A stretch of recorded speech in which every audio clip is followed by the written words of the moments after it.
తయోర్య తత్స్యం యతర ధృజీయ తద్దిదోత్సో సోమో అవతి హంత్యాసత్. అథర్వవేద మంత్రము. రుజు మరియు వర్జనీయ మార్గాలలో భగవంతుడు రుజుమార్గ ప్రియుడు. అంటే ఇక్కడ రుజుమార్గం అంటే వేద మార్గం, ఋషుల మార్గం, ఆప్తపురుషుల మార్గం. అటువంటిది రుజు మార్గం అంటే మనం ప్రయాణం చేయవలసినటువంటి మార్గం అన్నమాట, సత్య మార్గం. అలాగే వర్జనీయ మార్గం అంటే మనం వెళ్ళకూడవలసినటువంటి మార్గం కాకుండా విడిచిపెట్టబడినది, త్యజించబడినటువంటి మార్గం. అటువంటి మార్గాలలో భగవంతుడు రుజుమార్గ ప్రియుడు. అంటే ఎవరైతే రుజుమార్గంలో ప్రయాణం చేస్తుంటారో అటువంటి వారికి భగవంతుడు ప్రియుడు.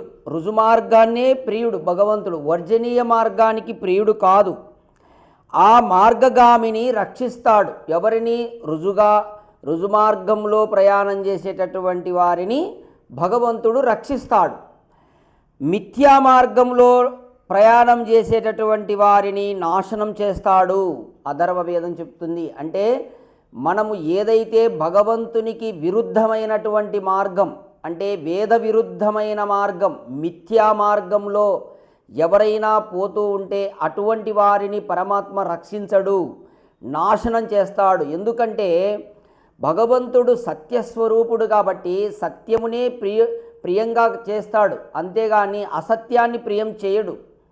కాబట్టి ఇక్కడికైనా కానీ వేదం తెలుసుకొని రుజుమార్గంలో ప్రయాణం చేయండి.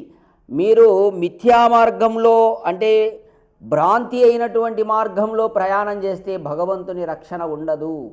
ఓం.